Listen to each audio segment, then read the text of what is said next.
G'day and welcome back to Bathurst for the GSRC GR86 finale race.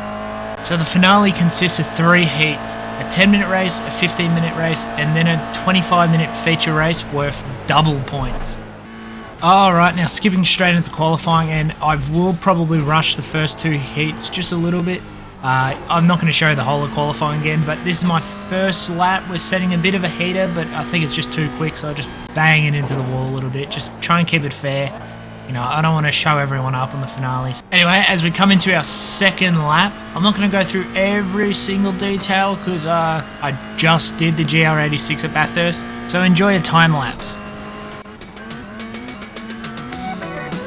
Oh mate, don't say that, because that irritates me, and I punch blokes in the mouth for saying it. To the Sigmas of Australia.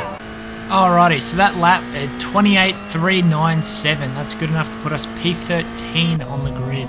Which, it's not in the top 10 like we would have liked, but it's not out of 29 cars, it's not near the back either.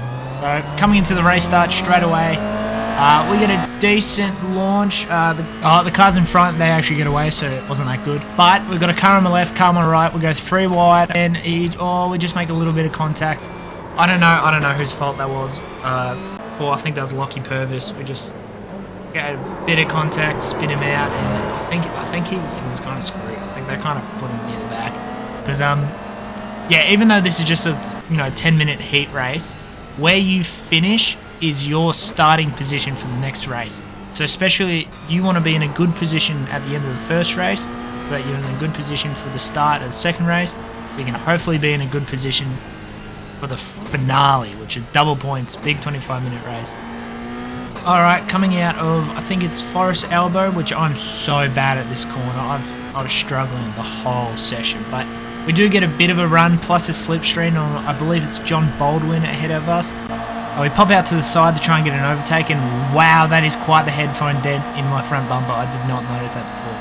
But regardless, anyway, we're side by side. We're just slowly getting some speed on him, but since we've left the slipstream, it gets kind of equal again. Cam Southall has managed to creep up behind the both of us. It's getting very tight as we come through the chase. We're going almost 3 wide, definitely 2 wide between me and John. It's hard to get rid of him. These cars are so slow. You've got to make a very deliberate move, and it takes so long to overtake. But we're all packed up coming into the final corner. I brake a little bit late. I'm put on the outside. John, everyone, I just get pushed out so wide. I get such a slow exit. Everyone gets past me. It's horrible. Those two, they've clearly got me. I think there's still someone to my left. I forget his name. It's so rude of me. But I try and give him enough room, and he's just got the run. Coming up the mountain straight, entering the quarry, I stick my nose in, try and get on the inside, but I just don't carry enough speed trying to hold the inside, and Richard is able to just pull away from me again. The car behind me is able to creep up. It's getting very tight. I try and get around the outside through the cutting, but again, he's just got the better line on the inside. Out on the outside is not where you want to be. He just gets a better run again. So yeah, we stay behind him. John Baldwin's fallen behind to Richard, so they go 2 wide into the chase. I'm able to carry much more speed. I get around Baldwin. I've got a bit of a run on Richard. I might even get the chance to overtake him here. It's been like a week since I've recorded this. I don't even remember what happened. Oh, I think I make it stick. No, he gets a run. He gets a run on me. And, there's a second car coming through as well. I might lose it to him as well. This will be devastating. I know it's already happened. But if he overtakes me, I'll probably cry. It's been like a week since this happened, and doing the voiceover now, so I don't even remember what happened. So I'm rooting for myself. We're coming near the end of the race now. Looks like he did get the overtake with me, but they have a big crash in front of me on the finish line, and we're able to finish it in P16.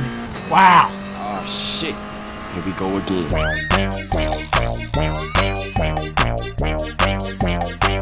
Alrighty, coming into race 2, it's a pretty uneventful start. We get a decent start off the line, and then honestly for the rest of the lap we just kind of stay in position. There's no big crashes or anything. It's very nice, very clean. But coming into the second lap, we get 3 of the front runners here, getting very tight, very close, and coming into the first corner of the second lap, they go 3 wide, and there's just contact made. One of the cars thrown into the wall. and it's a free overtake for us, and we get a second free overtake coming down the straight. Coming back to the chase now, same lap. Again, contact between two cars, both of them spin out the track. More free positions, baby. That's 2 more positions. Let's go. Alright, coming to the final lap, final corner. It's been a pretty clean race. We find ourselves in P14 as we come around the final corner. Again, carnage on the finish line. Fortunately for us, they cross the line, so we don't get the free positions again. But we do finish this race in P14, meaning we'll start the feature race P14, baby.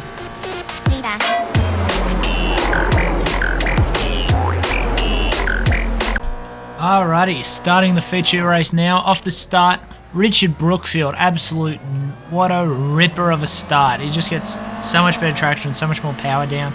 And I've been saying this for probably months now, but I need to learn how to launch these cars. I'm just basically clutch dumping it every time, and I get cooked off the starts every single time. But yeah, fully overtaken, lost position before even the first corner. I give him a little bump as we come into the quarry, I think it's called. He holds it a little bit tight. I'm hoping with my line I can get a bit of a run coming up here. I do. We end up getting side by side, but he's able to hold it, keep out my door. He's not going to give me any room, and he's going to have the inside, so I give it to him anyway. Lift off a little bit. We do have different lines. I'm hoping my line's going to be quicker at the top of the mountain, but unfortunately it's just not, and we kind of get put into a rhythm. Coming down, exiting the chase now, coming into the final corner. We've still stayed in that rhythm. I don't get the best speed out of that corner, so Lockie Purvis behind, the guy we've made contact with in the first lap, first race, first corner. Absolutely murdered. He's come up for revenge in the same corner. He comes down the inside. I let him have it. I don't want to hit him again. I think that'll be a good way to make enemies, so I just let him have it. Don't fight him too hard on that. Coming down a mountain straight, I get a pretty good view of everyone ahead, and everyone ahead, absolutely ridiculous. There's about 14, 15 cars within 3.7 seconds from one another. I cannot believe this is not the first lap. It is so tight. There are so many people so close together.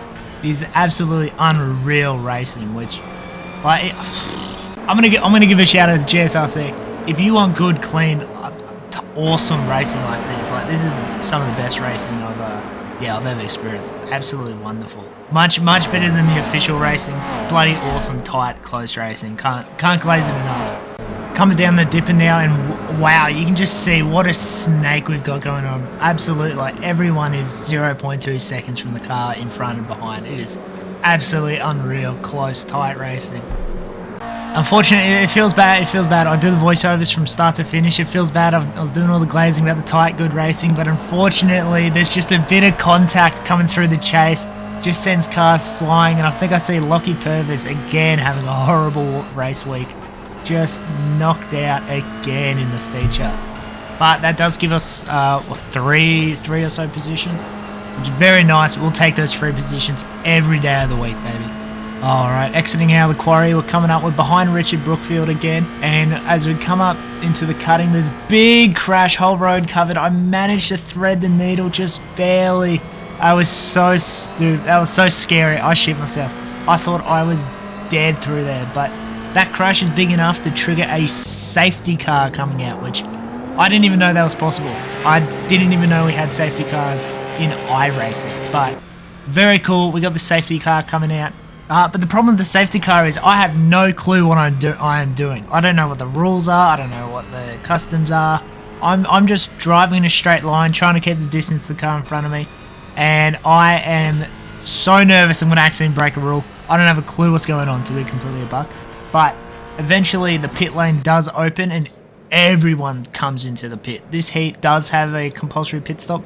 So everyone comes into the pit stops under the safety car, and wow, I am just seeing there is a big pile. Oh my god, there's a big rear ending coming into the pit stop. That's probably not what you want. Oh no, I do remember this.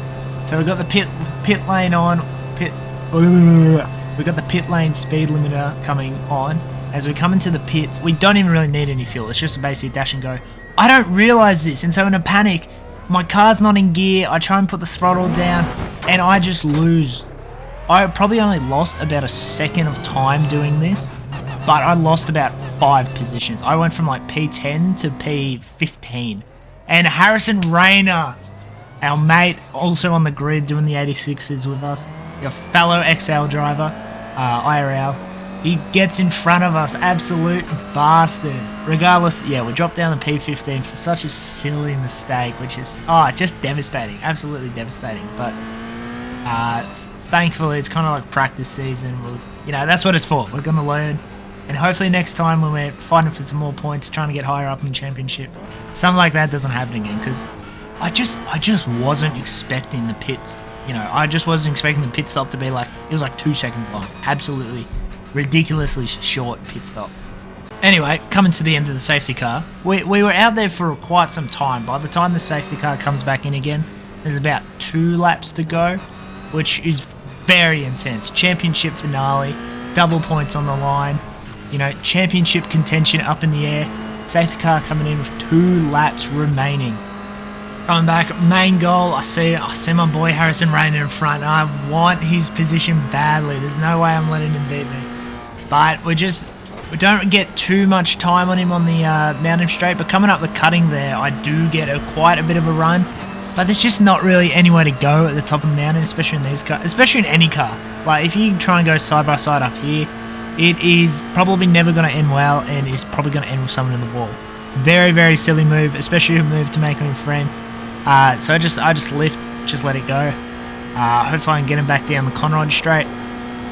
Coming down I don't know what the one with the sign. Yeah, I know it's S's in the middle. I think it's Skyline, S's. Now coming into the dipper.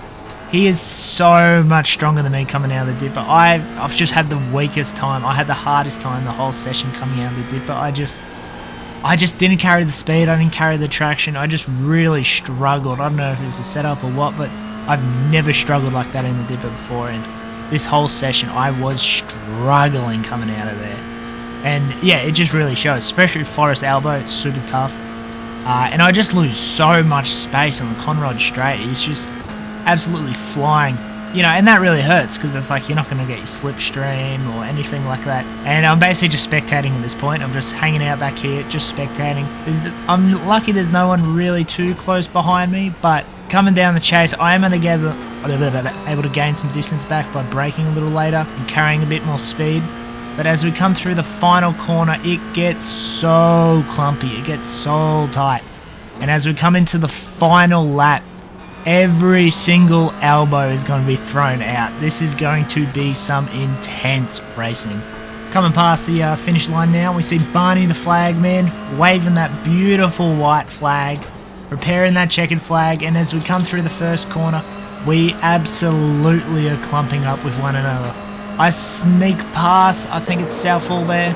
I try and sneak past Rayner. We get in like 2x2x2, 6 cars, 2 columns of 3. Absolutely coming down the mountain straight. It's going to be chaos. We're going to have to negotiate this going through the quarry. It is going to be hectic. I lift off a little bit, try and get some distance. I'm forced tight. I'm very tight, and I just get a bit loose. Coming in the exit of the quarry, and I lose so much speed. I get 1, 2, I think even 3 cars come past me. I'm pushed out wide on the cutting. I think Richard next to me. No, it's not Richard, because he's in front of me. I don't know who's beside me, but they want my position. I think that was Hilton Booth. I was able to hold it from him, but still, coming out of the exit of that quarry, just losing that traction, losing so much speed going through there. We just lost so many positions, especially with how close everything was. Coming up the mountain straight, I'm just trying to keep my distance. The car behind getting very close, so close to me I can't even tell who it is. But they're getting close. Yeah, I'm just trying to keep it safe. I'm not really going to ever get an overtake done, so I'm not trying to be too aggressive. Down the dipper again, we get alright there. It's not like we're losing time or anything. It was an alright exit out of the dipper. But Forest Elbow is just so bad. Richard, he had difficulty coming down it. He went just a little bit wide, just wasn't getting that traction, but unfortunately we don't get the speed coming out of the corner and get an overtake done. We're going to rely on the slipstream. We'll throw it out beside him, come beside, and we're just quicker, so we get the overspeed on him, and we're able to get that overtake before we come down to the chase. The rest of the race, and I suppose by the rest of the race is like, what, 3 corners? It's pretty clean. The gap behind is pretty comfortable. Those two are going to go too wide, absolutely killing one another's run. So I've got no threat from behind, but unfortunately the cars ahead are just too quick to try and make any last minute moves, too far ahead. So we're going to comfortably finish this race in the season of the GSRC GR86 in P13, baby. Woo! It's not exactly, I want to get the champagne out for it, but you know, it's not a laughable finish, so I was alright with that. You know, I've had a lot of fun with this season. It's been a great opportunity. I haven't been able to do all of it, but it's been a great opportunity to be able to race with these boys. It's been some unreal, absolutely awesome racing. The standards of racing have absolutely, like, I haven't seen anything like it before. It is beyond awesome. It's always a ton of fun every week. It is just a shame that I've just found out they're not doing the GR86 challenge next season. So unfortunately, I think we might have to promote to the GT3s, which should be very fun. I've started driving the GT3s already, and the Mustang especially. That is my baby. We'll get a livery on that. We'll do all official announcements. But if you made it to the end of the video, you get that leak early. We're moving to GT3s next season. GSRC, absolutely awesome. If you made it this far, like the video, subscribe for more content, and I finished my exams, so more racing constantly. 24/7 racing, no more exams. We can focus on racing, only thing that matters. And yeah, see you boys.